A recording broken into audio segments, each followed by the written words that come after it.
नाज़रीन गिरामी अस्सलामु अलैकुम वरहमतुल्लाहि वबरकातुह। सीधी बात के ताज़ा तरीन प्राइम टाइम में आप लोगों का इस्तकबाल है। नाज़रीन गिरामी, मैं अंसार अज़ीज़ नदवी इस वक्त आप लोगों के सामने कुछ अहम तरीन ख़बरें, कुछ वायरल वीडियोज़ और कुछ तनकीदी तज़्ज़िये लेकर के हाज़िर हुआ। तफ़सीलात में जाने से पहले आप लोगों से जो दरख्वास्त होती है उस पर तवज्जो करने की अपील करूँगा। आइए नाज़रीन गिरामी, पहली ख़बर की जानिब बढ़ते हैं।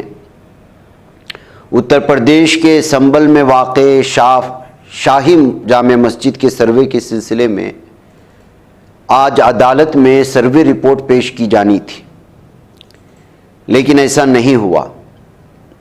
एडवोकेट कमिश्नर ने रिपोर्ट पेश नहीं की। उन्होंने ख़राबी सेहत का हवाला देते हुए अदालत से रिपोर्ट पेश करने के लिए मज़ीद 15 दिनों का वक्त तलब किया है। मीडिया रिपोर्ट्स के मुताबिक एडवोकेट कमिश्नर रमेश सिंह राघव ने बताया कि सिविल कोर्ट सीनियर डिवीज़न के ज़रिए शाम में इस दरख्वास्त पर फैसला लेने की उम्मीद है। अदालत में एक अर्जी दाखिल की गई है। सर्वे की हतमी रिपोर्ट तैयार है और आखिरी मरहले में है। ये रिपोर्ट सील बंद लिफाफे में पेश की जाएगी, लेकिन ख़राबी सेहत की वजह से मैंने अदालत से 15 दिन का वक्फ़ा लिया है, ये बात सामने आई। तो नाज़रीन गिरामी, संभल का मामला जिसने कई लोगों की जानें ली, अब इसमें सर्वे रिपोर्ट पेश करने के लिए आनाकानी और वक्त मज़ीद तलब करने को लेकर के अलग अलग तरह की तबसरे किए जा रहे हैं। अब क्या वजह थी, उन्होंने बीमारी की वजह पेश की है, लेकिन अंदरूनी सतह पर क्या वजह है ये हम पता नहीं लगा सकते। नाज़रीन गिरामी, असदुद्दीन ओवैसी को और महाराष्ट्र में इस वक्त जो रिज़ल्ट आए, असदुद्दीन ओवैसी की पार्टी के लोगों ने वहाँ पर क्या जीत दर्ज करवाई और फिर उसके बाद तनकीदी तज़्ज़िये, गालियाँ और उलमा इकराम की शान में गुस्ताखी की, क्या कुछ हुआ, ये सारी चीज़ें आप लोगों के सामने हैं। कई लोगों ने मुझे इस बात पर तबसरा करने को कहा, लेकिन मैंने जानबूझ कर के उस पर तबसरा नहीं किया, इसलिए कि इल्ज़ामात दर इल्ज़ामात लगते रहते हैं। किसी ने बहुत अच्छा लिखा है, अगर आप सियासत में जाने का या किसी सियासी पार्टी को सपोर्ट करने का फ़ैसला कर लिया है तो फिर आपको ज़हनी तौर पर इस बात को मान करके चलना चाहिए कि हर दिन आपको गालियाँ पड़ेंगी। अगर आप गालियाँ सहने की, तनकीद सहने की हिम्मत नहीं रखते, आपके अंदर ताकत नहीं है, तो फिर आपको सियासत से दूर रहना चाहिए। बहरकैफ मौलाना सज्जाद नौमानी साहब का जो किरदार था पूरी कौम की फलाह व बहबूदी के लिए, और उस वक्त उन्होंने जो फहरिस्त तैयार की, उस फहरिस्त को किसने तैयार किया, क्यों किया, क्या ये सारी चीज़ें मौलाना के सामने पेश की गई थी या कुछ ही नाम पेश किए गए थे, इस पर अलग अलग तरह के तबसरे हैं। लेकिन जब कभी भी इलेक्शंस आते हैं और असदुद्दीन ओवैसी हैदराबाद से हटकर के दूसरी रियासतों में जाते हैं तो वो हमेशा तनकीद की वजह बने हैं और तनकीद की गई है। अब ये उन पर तनकीद किया जाना सही है या गलत है, अब ये उनकी जो है सूझ पर है, सियासी बसीरत पर है। जो जैसी सियासी सोच रखता है वो उसी तरह की जो है फ़ैसले लेता है, उनको तनकीद करता है और तायीद करता है।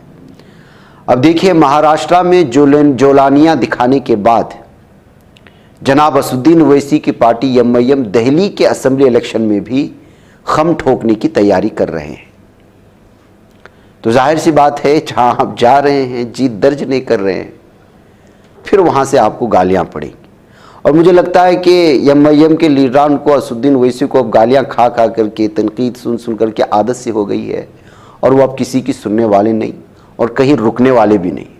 जैसा कि उन्होंने कहा है कि भारत का आईन उनको इजाज़त देता है कि वो भारत की किसी भी रियासत में जाएं और इलेक्शन लड़ें, और इससे उस पर क्या असर पड़ता है, रिज़ल्ट पर क्या असर पड़ता है, उनका उससे कोई लेना देना नहीं। यही वजह है कि उनको कोई बीजेपी की बी टीम कहता है, कोई जो है उन पर जबरन मुसलमानों के वोट बंटवाने के लिए किसी से ख़रीदो फरोख्त और अलग अलग तरह के इल्ज़ामात लगते हैं, चूँकि हमें अंदरूनी सतह पर पता नहीं है और गलत गुमानियाँ भी नहीं करना। बहरकैफ अब दिल्ली जाने की तैयारियाँ शुरू हो चुकी हैं, तो फिर से तनकीद शुरू हो चुकी है। इससे कबल उनकी पार्टी ने एमसीडी चुनाव में किस्मत आजमाई की, मगर कामयाबी हाथ नहीं लगी दिल्ली में। इसके बाद ही पार्टी की दिल्ली इकाई के सदर कलीमुल हफीज़ ने इस्तीफ़ा दे दिया था और इन दिनों शुएब जामई सदर हैं इसके। और आप जानते हैं कि शुएब जामई अक्सर जो है वो टीवी डिबेट में आपको नज़र आते हैं। ये बात महल नज़र है कि ओवैसी की पार्टी की यहाँ तंजीम की सतह पर कोई बुनियाद नहीं है, इसीलिए अपनी जगह बनाने में हर जगह नाकाम होती है। बहरहाल उसने और सियासी पार्टियों की तरह दिल्ली इंतखाबात की तैयारियां भी अब तेज़ कर दी हैं। एमआईएम के मुमकिन उम्मीदवारों की फहरिस्त में ताहिर हुसैन का नाम भी ज़ेर बहस है। और ताहिर हुसैन ये आम आदमी पार्टी के साबिक काउंसलर थे जो मुस्तफ़ाबाद सीट से इलेक्शन लड़ सकते हैं इस वक्त, ताहिर हुसैन। और आपको मालूम होना चाहिए कि ताहिर हुसैन दिल्ली फसादात के इल्ज़ाम में अभी भी बंद हैं और उनका ख़ानदान जो है एमआईएम में शामिल हो जाएगा। या तो ताहिर हुसैन को या फिर उनके अहलिया को टिकट दिए जाने की चेमेगोइयाँ हो रही हैं सियासी नज़र से। लेकिन उससे पहले ही जाहिर सी बात है कि असदुद्दीन ओवैसी को इस वक्त तनकीद की जद में लिया जा रहा है। नाज़रीन गिरामी, ये कमबख्त इश्क या फिर सरफिरी मोहब्बत, इसका अंजाम बड़ा बुरा हो रहा है आजकल। इंस्टाग्राम पर पनपने वाली मोहब्बत का अंजाम क्या होता है, या फिर आंख बनकर कि किसी पर भरोसा करने का अंजाम क्या होता है, वो इस खबर से आप अंदाज़ा लगा सकते हैं। आपने अक्सर लोगों को कहते सुना होगा कि मोहब्बत अंधी होती है। कुछ लोग दरअसल मोहब्बत में इस कदर आगे बढ़ जाते हैं कि वो जिस शख्स से मोहब्बत करते हैं उन पर अंधा एतमाद करते हैं। बाज़ औक़ात ये भरोसा उन पर भारी हो जाता है। ऐसा ही एक मामला पंजाब के शहर मोगा में सामने आया। ये मामला उस वक्त सामने आया जब दुल्हा बारात लेकर पहुंचा। इस महल में उस नाम का कोई महल नहीं था जहां लड़की के घर वालों ने शादी की दावत दी थी। ना लड़की आई और ना ही उसके घर वाले। शादी की बारात सारा दिन इंतज़ार करते रही। बादअज़ां पुलिस में शिकायत दर्ज कराई गई। इस केस के मुताबिक पंजाब की ज़िला जालंधर के गांव मडियाला का दीपक कुमार दुबई में काम करता था। उन्हें मनप्रीत कौर से प्यार हो गया, जिसने खुद को सोशल मीडिया प्लेटफॉर्म पर इंस्टाग्राम पर मोगा का बताया था। दोनों के दरमियान बातचीत शुरू हुई, लेकिन तकरीबन 3 साल तक मोहब्बत के बावजूद लड़की ने कभी लड़के को मुंह नहीं दिखाया। जब भी लड़के ने अपना चेहरा दिखाने को कहा तो लड़की ने कहा कि वो मुंह दिखाई लेकर के ही चेहरा दिखाएगी। और फिर शादी भी तय हो गई, सब कुछ तय हो गया, बारात भी पहुंच गई, लेकिन ना लड़की के घर वाले थे, बल्कि जो एड्रेस दिया गया था वो एड्रेस ही झूठा था। ऐसे भी धोखा दिया जाता है नाज़रीन गिरामी। अब इससे लड़की और लड़की के घर वालों को क्या फ़ायदा हुआ होगा पता नहीं है। मुमकिन है कि इस 30 साल की इसमें बहुत सारी गिफ्ट्स वगैरह लड़की ली होगी या जो कुछ भी हो सकता है। लेकिन इस तरह की मोहब्बतों की कहानियाँ भी सामने आती हैं जो सोशल मीडिया में तबसरों की भरमार होती है इस पर। नाज़रीन गिरामी, मदारिस को बदनाम करने वाले हम खुद हैं। लखनऊ से आने वाली ये अफसोसनाक खबर आपको हैरान और शशदर कर देगी कि एक लड़की को उस्ताद ने कुरान की कुछ सूरतें याद ना करने की वजह से, जिसका नाम कारी माबूद या अब्दुल कारी माबूद बताया जा रहा है, मुदर्रिस का नाम, उसने 12 साल लड़की को न सिर्फ मारा बल्कि उसका हिजाब खींचा और उसको उल्टा लटका कर मारने की धमकी दी। लखनऊ के एक इलाके में पेश आए इस मामले में और लड़की को बुरी तरह से मारने के बाद जो है अब इस उस्ताद के खिलाफ मामला दर्ज कर लिया गया है और पोक्सो एक्ट के मुताबिक जो है इसको इस वक्त जो है दूसरी क्लास में बच्ची पढ़ती है। कुछ सूरतें याद करने की थी, नहीं याद की तो उसके सर पर मौजूद हिजाब खींच करके, लकड़ी से मार करके, बेंच पर खड़ा करके, उसको बुरा भला कह करके उसको उल्टा लटकाने की धमकी दिया है ये उस्ताद। ये खबर टाइम्स ऑफ इंडिया ने लिया है। अब जाहिर सी बात है कि अब ये फैलते फैलते मेन स्ट्रीम मीडिया में चला जाएगा और इसको जो है वजह बता कर कि जिस तरह खिंचाई होगी मदरसे में और मदरसे में होने वाले जुल्म सितम की जो कहानियाँ सुनाई जाएंगी, आप अंदाज़ा भी नहीं लगा सकते। तो नाज़रीन गिरामी, ये सूरत हाल है। हमको शिकायत है ज़ाहिर सी बात है कि बहुत सारे मदारिस में, स्कूलों में तो अब मारना पीटना तो जो एक जुर्म बन चुका है, लेकिन मदारिस के असातिज़ा कब समझेंगे, समझ में होता तो तमाम मदारिस में नहीं है, कहीं कहीं कुछ ये वाक़या पेश आ जाता है, फिर उसके बाद जो सूरत हाल मीडिया में बनती हैं आप बेहतर अंदाज में जानते हैं। नाज़रीन गिरामी, पहले सिर्फ आपने देखा होगा कि मुसलमानों के तय बहुत सारे नाज़ेबा चीज़ों के ऊपर जो है कभी कुरान की आयतें और कभी मक्का मदीना की इस तरह की चीज़ें पेश करके तौहीन करने की कोशिशें होती थी। अब वॉलमार्ट में कुछ ऐसी चीज़ें बिकने लगी हैं जिसमें जो है हिंदुओं के धर्म की पूरी तरह से जो है तौहीन किए जाने और लॉर्ड गणेशा की तौहीन किए जाने की खबरें सामने आने के बाद वॉलमार्ट के ख़िलाफ़ जो है इस वक्त पूरी तरह से जो है गुस्सा देखा जा रहा है हिंदू अक़ीदतमंदों में। दरअसल गणेशा की जो है प्रिंट की हुई कुछ अंडरवेयर्स, अंडरगारमेंट्स और न जाने क्या क्या चीज़ें वॉलमार्ट जो ऑनलाइन का एक बहुत बड़ा प्लेटफॉर्म है वहाँ पर जो इसको बेचा जा रहा था।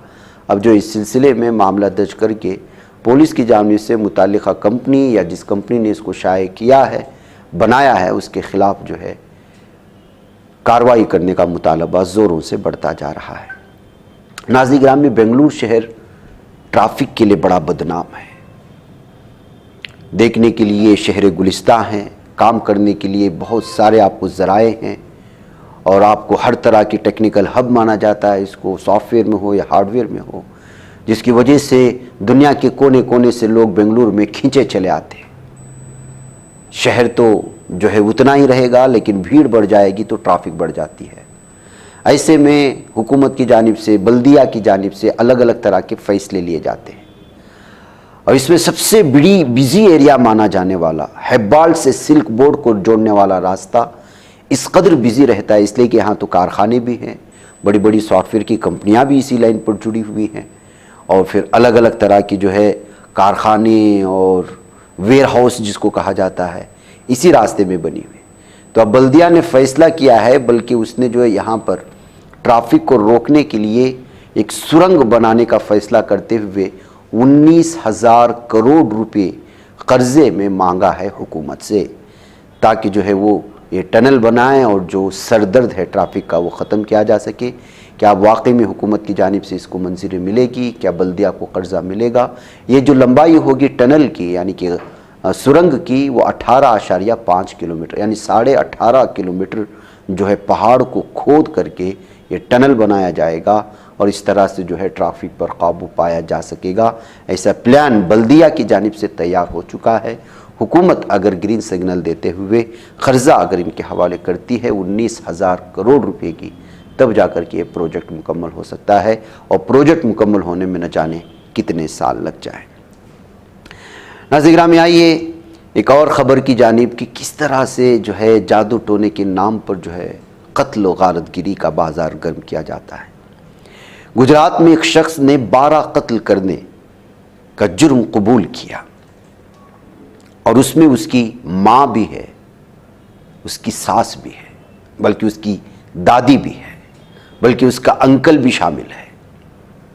जी हाँ, इस दरिंदे का नाम नवसिंह चावड़ा बताया जा रहा है, जिसको विच डॉक्टर कहते हैं, यानी कि जादू टोना करना और अलग अलग तरह के साधुओं का तो ये बाबा और अलग अलग तरह के भेष बदलने वाले और झूठी अकीदतमंदी में शामिल करवाने वालों की तो भारत में कतार दर कतार है। एशिया बिलखुसूस पाकिस्तान, बांग्लादेश और भारत तो इसमें बड़ा बदनाम है कि जादू टोने और इस तरह की अंधी अकीदत रखने वाले, तो वहाँ पर इस तरह के दरिंदे भी पैदा होते हैं।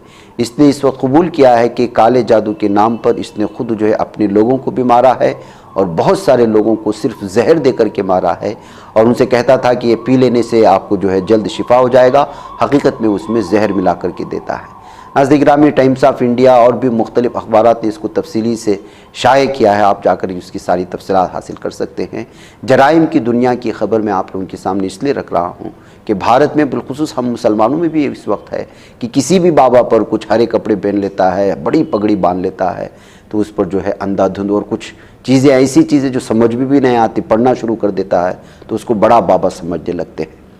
और बिलखुसूस जो गैर तालीम याफ्ता तबका जो देहातों में रहता है वो तो ऐसे अक़ीदतमंदी में इस कदर डूबा हुआ है कि वो जिस पर अक़ीदत रखता है उसको बुरा भला कहने से भी उसको गुस्सा आ जाता है। ऐसी सूरत हाल में इन तमाम चीज़ों से बचना चाहिए। नाज़रीन, मुझे इजाज़त दें। अस्सलाम वालेकुम रहमतुल्लाहि व बरकातहू।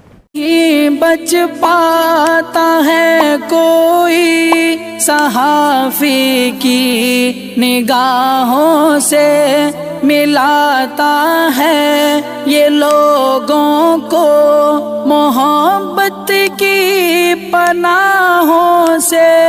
करम और दर्द मंदी का है एक संसार सीधी बात। अज़ीमत जुर्अतो हिम्मत का है इज़हार सीधी बात। अज़ीमत जुर्अतो हिम्मत का है इज़हार सीधी बात। ये चैनल हक निगर बन कर कुचल देता है फितनों को।